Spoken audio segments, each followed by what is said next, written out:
Super Meat Boy! What's up, YouTube? Can you believe it? More Meat Boy stuff on this channel. Man, what are we gonna do? But, see, the thing is, I felt like playing Meat Boy again. I didn't really know what I wanted to do with it, I just sort of wanted to play it. But, you know, the internet's been sort of weird with the, uploading of new levels lately, so there hasn't been much to see on that. So I decided why not just blank out my save, and I mean I kept it of course, but I just took it out, and start from scratch again, and see how quickly I can beat the game, you know, just the light world, just start simple. You know, having all this experience, and, you know, not having played it for a little while, see what stuff I trip up on, and, you know, this is me doing that. So, you know, I did that last night. I played the whole light world through. I was debating on whether or not I should get all the bandages. I got a few of them.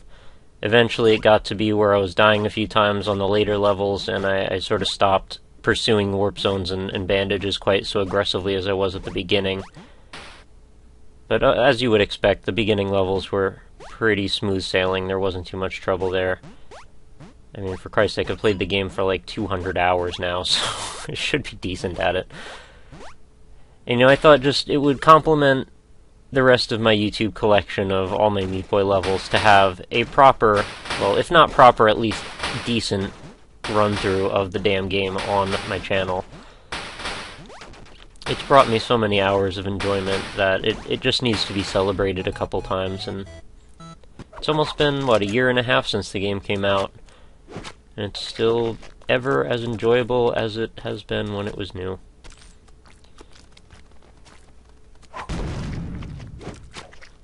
Not a whole lot to talk about at the beginning here. These levels are all beautiful to look at, enjoyable to play, pretty simple.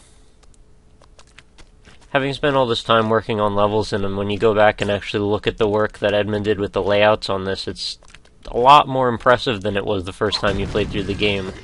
Or at least my personal opinion is that. There's a lot of time and effort that went into these levels, especially since you rush through most of them in just a few seconds. Which is sort of the thing I always struggled with when I was making levels. Like, do I want to make levels that are so short that I spend all this time and nobody actually looks at them? And, you know, that's the sacrifice that Edmund made when he made these levels. They're pretty to look at and also very short.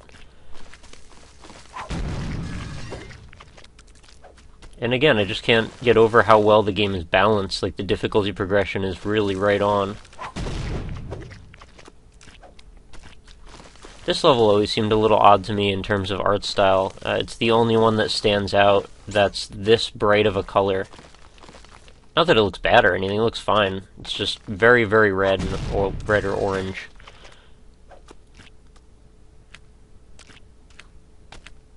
I can never get that jump to get up through that crack there properly, so I always go around. I know a lot of the speedrun techniques that people do, and trust me, this is not a speedrun. I'm playing rather quickly, often to my own detriment, but I'm not trying to speedrun this, I'm just trying to get through the levels fast. If I was really being anal retentive about speedrunning it, I would do things often very differently, and I would have had to have practiced a lot more for it. A lot of the times these levels are just like, oh right, I remember this, and then I just sort of fall back into the groove of how I used to play it. Just debating whether or not I should try and go A+ all of them on the first run through. Not like it would have been hard, I just didn't want to waste time going back to levels I already played. That was just a dumb jump, I don't know what I was doing there. You'll see me do that quite a bit actually, I just like make a really stupid move for no reason. Like trying to remember what I'm supposed to do, I just throw myself at something.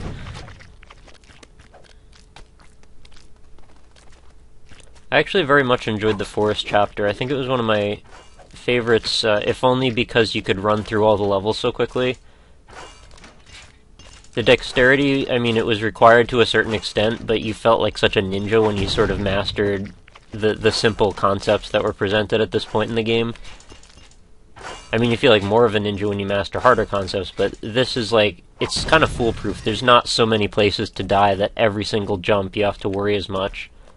It's sort of like just pathfind and get to the end. This being one of the few exceptions where there's like more spikes than ground. I have no idea why I had a hard time with this. Just like wasn't thinking about it or something. I was just sort of reactionarily going. Just throwing myself at saws and exploding a lot. And this is not a hard level. I mean, you jump across to the middle, you slide down the side edge, you grab the bandage, jump over to the right, wait for the saw to pass, then go up and finish. I was just making it hard for myself for some reason. It's that instinct to rush that usually is what sabotages a run. And that's why I could never do the Iron Boy achievements. I got the one for the first chapter, and I think that was it. I think it was the only one I could stand to actually play the levels that many times in a row without losing my mind. Pretty sure I could probably get the hospital one if I tried for a while. I don't know that I care to, though.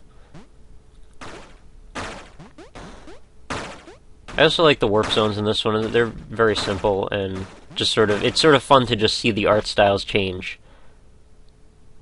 Later on, it seems like you're sort of dreading it a little bit because you know these are going to be challenging and you're going to have to keep replaying it and hearing Warp Zone over and over again. But early on, it's just like, oh, this is delightful. This is like a break from the regular game, and we get to see some Game Boy stuff or some 8-bit stuff.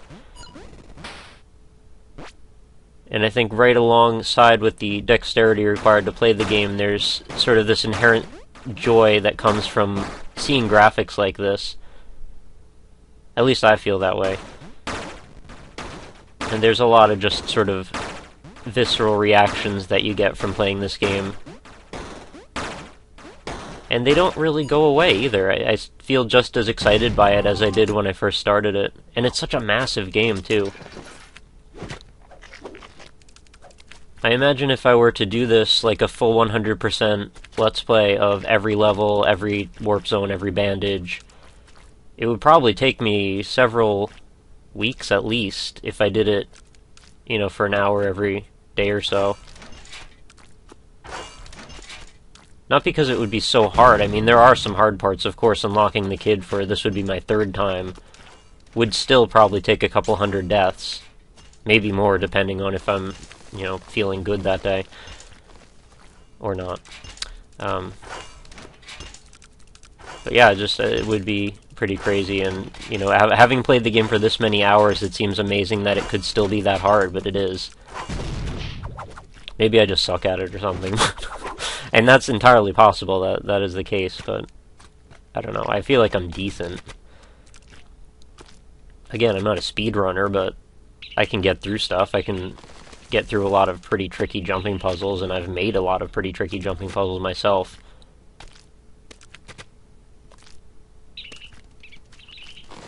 I think when I got to the end of this, it was like 1 or 2 deaths to finish the final, the end, you know, versus the Dr. Fetus.